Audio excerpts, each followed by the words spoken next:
우리 당의 경제통일 방안에 대하여 비전도 대안도 없는 새누리당의 비방은 한심합니다. 새정치민주연합 문재인 대표는 어제 광복 70주년 기자회견을 갖고 동북아 공동 번영을 위한 한반도 신경제지도 구상을 발표했습니다. 문재인 대표의 구상은 경색된 남북 관계를 해소하고 한반도와 동북아 상생과 통합, 평화의 시대로 나아갈 수 있는 경제 통일의 길을 제시했다는 점에서 큰 의미가 있습니다. 우리 경제의 심각한 위기를 타개하고 대한민국을 새로운 경제 성장으로 이끌어갈 로드맵으로서도 큰 가치가 있습니다. 우리 당이 평화와 번영의 시대를 주도적으로 열겠다는 선언이자 경제 통일을 통해 우리 경제를 살릴 정책 비전이기도 합니다. 그런 점에서 새누리당이 문재인 대표 구상에 대해 뜬구름 위에 집을 짓는 대권 행보에 불과하다고 맹비난한 것은 어처구니 없습니다. 문재인 대표의 구상은 통일준비위원회 등 정부기관, 대기업 연구기관 등 보수적인 연구기관의 자료를 기반으로 했다는 점에서 뜬구름 같다는 지적은 무지의 소산입니다. 광복 70주년의 광복절을 한가로운 연휴처럼 보낸 새누리당의 시샘어린 비방에 부디 대꾸할 가치를 느끼지 못합니다. 새누리당이 아무런 비전이나 대안도 없이 반대를 위한 반대로 통일 문제를 정쟁의 수단으로 삼고 있음을 우리 국민도 잘 알고 있습니다. 새누리당은 북한의 도발을 핑계로 삼습니다. 북한의 도발에 단호하게 맞서야 한다는 데는 이견이 있을 수 없습니다. 그러나 거기에 머물러서는 남북관계의 진전은 요원할 것입니다. 북한의 태도가 바뀌기만을 마냥 기다리는 안일한 자세와 통일 대박론은 통일을 위한 주도적인 노력을 회피하는 무책임한 자세이며 집권 여당의 자세로는 더욱 옳지 않습니다. 북한이 도발을 멈추고 협상의 테이블로 나올 수 있도록 이끌어내야 할 책임이 박근혜 정부와 새누리당에 있습니다. 새누리당은 진지한 검토도 없이 언제까지 5.24 조치 해제를 반대만 하고 있을 것입니까? 과거 군사정권조차 북한의 도발에도 불구하고 민족의 화해와 남북의 협력을 위한 노력을 멈추지 않았다는 점을 지적합니다. 새누리당은 경색된 남북관계에 안주하거나 무책임한 비방만 하지 말고 대한민국의 미래를 책임질 수 있는 대안과 비전을 제시하는 선의의 경쟁을 해줄 것을 촉구합니다.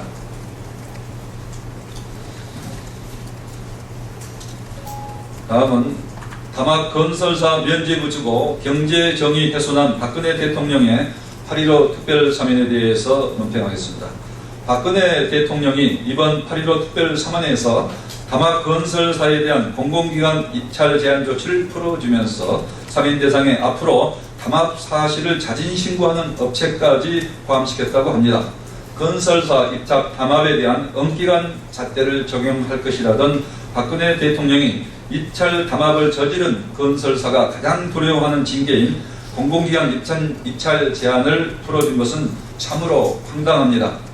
더욱이 담합을 저지른 건설사에게 사면을 주기 위해 서둘러 가징금을 때리고 그것도 모자라 앞으로 담합 사실을 자진 신고하는 업체마저 이번 사면에 포함되도록 했다니 충격적입니다. 사실상의 소급 사면인데 아무리 특별이라는 말이 붙은 특별 사면이라지만은 대통령이 이렇게 국민의 법 상식을 깨뜨리는 무제한적인 사면권을 행사해도 되는지 납득할 수 없습니다. 담합을 하지 않는 양심적인 건설사에 대한 역차별이고 혈세를 낭비하도록 한 불량 건설사들에 대한 사회 정의의 실현을 기대했던 국민은 기만한 것입니다. 이명박 정부의 2012년 특별사면도 시장경제 질서를 어지럽힌 대기업 건설사들의 담합 행위에 대해서는 사면권을 행사하지 않았습니다. 대통령의 고유 권한이라지만은 국민적 공감대에 맞춰 사면권을 제한적으로 행사하겠다고 약속했던 박근혜 대통령이 담합을 저지른 건설사들에 대한 이런 엄청난 시혜를 베푼 것을 국민들도 납득하지 않을 것입니다. 박근혜 대통령이 그동안 누차 강조했던 부패 척결이나 현재 추진하고 있는 4대 개혁 과제 중 공공개혁에도 정면으로 배치되는 행태가 아닐 수 없습니다.